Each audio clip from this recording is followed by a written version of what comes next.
Olá, pessoal. Hoje nós vamos falar sobre filosofia e arte contra a melancolia. Nós vamos abordar principalmente a questão da melancolia na época do Renascimento. Se vocês quiserem, a gente pode traduzir hoje como melancolia uma depressão. A depressão seria o mais equivalente à melancolia, né? Gostaria de ler primeiro aquilo que Freud escreveu sobre melancolia, uma frase dele que é o seguinte: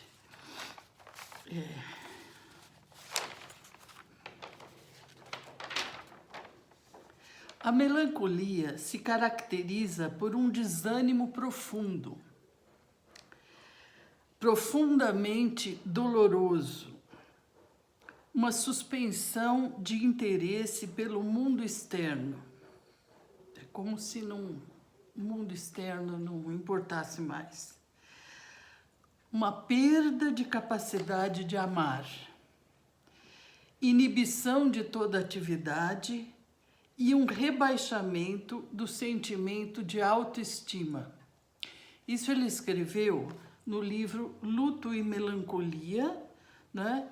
Que ele aproxima a melancolia do luto de um ente querido, né? Então é esse sentimento de abandono, sentimento de desinteresse, né? Isso agora, porque no Renascimento, além de ter essas características, a melancolia tinha o seu lado muito bom e criativo, porque a melancolia era característica dos artistas, dos filósofos, né? Essa contemplação, né? E então eles estudaram muito a questão da melancolia, que aliás já vem dos gregos. A primeira vez que citaram a palavra melancolia foi no século IV antes de Cristo. E a palavra justamente vem de melan, que é negro, e coli, que é bile. Eu já vou explicar sobre essa questão. Então, desde os gregos, aliás, acho que desde que o homem é homem, existe essa tristeza, né? O que eles chamam de melancolia. Dizem até que isso foi a herança que Adão legou à humanidade, essa tristeza depois que foi expulso do paraíso, né?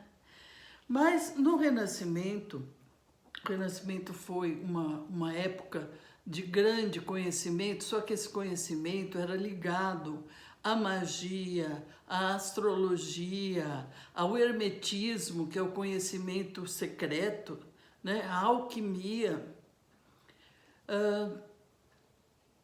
E por quê? O Renascimento puxou da Grécia, né? Renascer dos valores gregos e das ideias gregas, né? E para os gregos, a gente tem que voltar um pouquinho para explicar. Para o filósofo Empédocles, 4 elementos formam tudo o que existe no universo, que é a terra, a água, o fogo e o ar. Então, tudo que existe no universo é formado por esses 4 elementos. Né? Essa teoria dos 4 elementos, depois Hipócrates, médico grego, ele vai elaborar uma teoria sobre os 4 humores. Humores, quer dizer, da pessoa que formariam a personalidade da pessoa e que, dependendo da união ou desunião desses humores, é que a pessoa vai ser melancólica ou vai ser sanguínea. Por quê? Os 4 humores que corresponderiam aos 4 elementos são o sangue, a fleugma, a bile amarela, e a bile negra. A bile negra justamente é aquela que vai caracterizar a melancolia, né? Esse estado meio difuso, né? Um estado que pode levar à criação e à arte. Um filósofo que influenciou muito no Renascimento foi Marcílio Ficino. Marcílio Ficino, 1400 e pouco, final de 1400. Ele tinha uma academia neoplatônica em Florença. E essa academia estudava todos os escritos, né? Eles debatiam, estudavam os escritos dos filósofos, principalmente Platão e Plotino. E a academia, além de influenciar sobre o pensamento, também influenciou a pintura em várias modalidades. Quem fazia parte dessa academia era Sandro Botticelli, que logo vamos ver um quadro dele, que é baseado simplesmente nas ideias platônicas. Então, Marcílio Ficino, ele escreveu um livro De Vita Triplice, que seria quase que um manual de dietas, de orações, né? Para o equilíbrio do corpo e da alma. Porque quando a gente fala em melancolia, seria um desequilíbrio. Esses humores, né, bile negra, teriam que estar estabilizados, né? Porque senão, né, esse desequilíbrio é que causa a doença para os gregos e para os renascentistas, né? Então, essa época do Renascimento, você tem o macrocosmo e o microcosmo. Estão ligados inteiramente. O microcosmo é como se fosse um espelho do macrocosmos. Então, tudo é interligado. O conhecimento é dado através da semelhança, das analogias, né? Então, você tem, por exemplo, as 4 estações, que corresponderiam aos quatro elementos, que por sua vez corresponderia aos 4 humores. Então, o inverno corresponderia à bile negra e o elemento seria o ar. O verão é o fogo, corresponderia ao sangue. Então, você tem o temperamento do sanguíneo, né? Calórico. Depois você tem o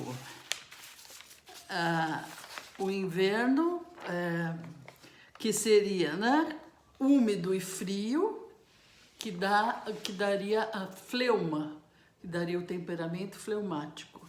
Né? Depois, o outono, você tem a bile negra, que seria o seco e o frio. Perdão que eu tinha falado que a bile negra seria do fogo do verão. Não.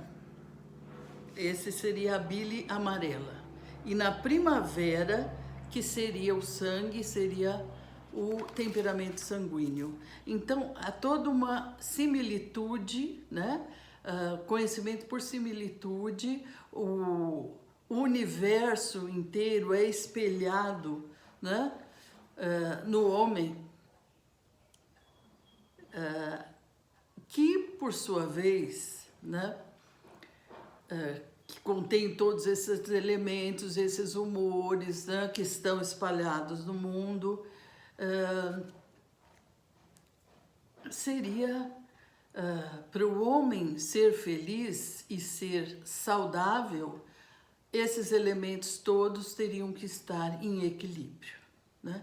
Então, é isso que essa academia do Marcílio Ficino propõe em Florença. E um dos grandes, então, discípulos de Marcílio Ficino seria Botticelli. E aqui nós vamos ver o quadro muito famoso do Botticelli, que se chama A Primavera, né? Então, esse quadro, ele foi encomendado por Marsilio Ficino, encomendado ao Botticelli, para ser um talismã. Um talismã, quer dizer, de trazer boa sorte para o príncipe Medici, Lourenço Medici, que sofria de melancolia. Então, a filosofia e a arte, né, para curar, vamos dizer, ou pelo menos afastar a melancolia.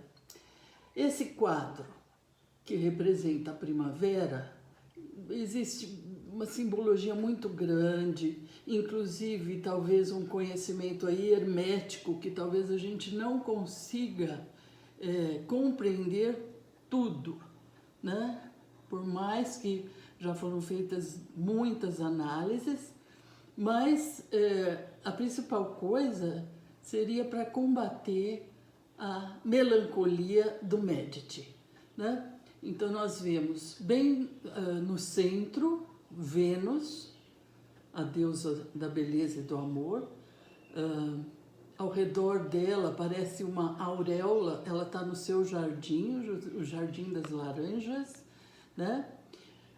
As três graças, são três figuras ali, dançando, né? Ao lado nós temos, alguns acham que é Mercúrio, que é o deus do comércio, da comunicação, outros acham que é Marte, parece que ele está tentando apanhar uma laranja, né? E em cima de Vênus nós temos Eros, Cupido, lançando suas flechas, né?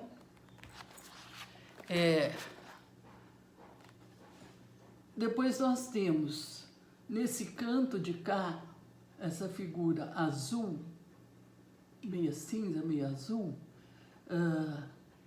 é o deus vento, que está raptando Clóris. Clóris é uma divindade, é uma ninfa dos bosques, né? Então ele está raptando a Clóris e vai fecundá-la. Dessa fecundação começa a sair, vocês podem ver, flores da boca de Clóris, né? E ela sofre uma metamorfose e se transforma nessa figura que é uma mulher ao mesmo tempo que é um jardim, que é a Flora, que é a deusa da primavera, né? Então, nós temos esse quadro, seria uma alegoria, talvez uma alegoria sobre o amor, porque Botticelli era um místico. Vocês podem ver que as linhas do Botticelli, as figuras, são figuras muito angelicais, né? Figuras talvez que não existam nesse mundo, porque justamente a ideia dele era a transcendência, é chegar nas ideias, né, a partir da matéria. Era espiritual, né? É interessante porque na mesma época nós temos Leonardo da Vinci, que tem uma direção bem diferente, porque para Botticelli a arte seria como uma religião, né? A arte é a comunicação do homem com o divino, com Deus. Ela não leva ao conhecimento, é como se fosse uma revelação, né? A revelação daquilo que é invisível, da beleza que a gente não consegue enxergar, cabe ao artista trazer essa revelação ao mundo. Leonardo, ao contrário, a arte serve para conhecer. A arte é conhecimento e pesquisa. haja vista os trabalhos dele sobre a anatomia humana, né? Sempre em busca do conhecimento, da experiência, como é essa experiência, né? Para isso que a arte servia para Leonardo. Botticelli não. Botticelli é essa transcendência, ele era um místico, né? Então, essa comunicação com o divino. Então, o que nós podemos pensar de tudo isso, né? Como esse talismã, né?